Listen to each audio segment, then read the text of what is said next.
the challenges are ongoing. Akida Kasim, KTN. Yesterday marked 24 years since the September 11th attacks in the United States.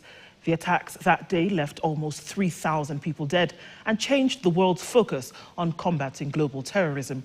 The ripple effects were felt far beyond America, with Kenya already scarred by the 1998 U.S. Embassy bombing, drawn deeper into counter-terrorism efforts. Our reporter Wajiko Wanjiro has this story. September 11th marks one of the darkest days in America's modern history.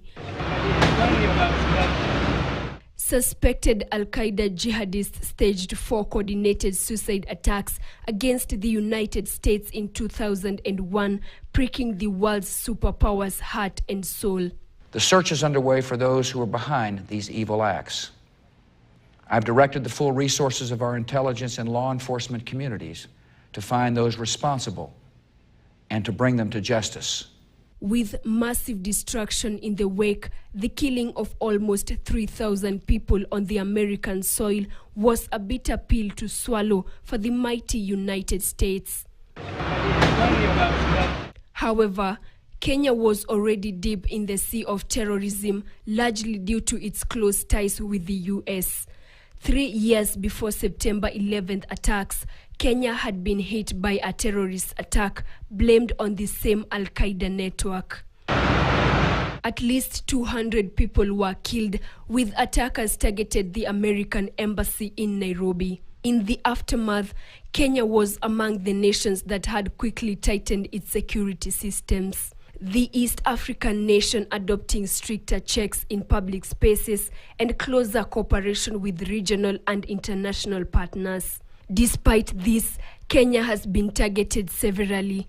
Garissa University, Westgate, and Dusit 2 attacks drawing international attention.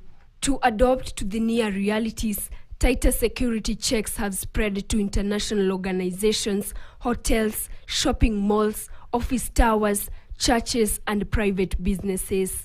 More buildings in Nairobi have introduced vehicle barriers, frisking, ID checks, metallic scanners, and even sniffer dogs that have since become part of daily life. Security companies have been doing that, frisking people, getting in buildings, checking vehicles coming in, just as a security, I can say, a deterrent.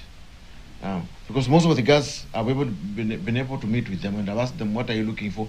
They've never seen a grenade. They've never seen how a bomb looks like. Before 9/11, such checks were rare and limited mainly to key government installations and some sensitive foreign missions.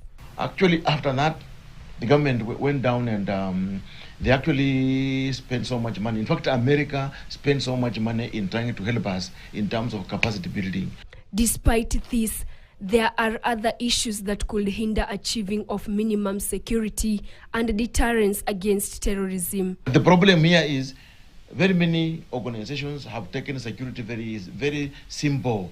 They want just guys, any company to come in, and they look at the lowest bidder. They look for a company that's charging like around 20,000, like around 15,000. The country is currently part of the African Union Support and Stabilization Mission in Somalia, which seeks to ensure stability in a nation plagued by Al-Shabaab, another wing of the Al-Qaeda network. Wanjiko Wanjiru, KTN. 3 organizations have started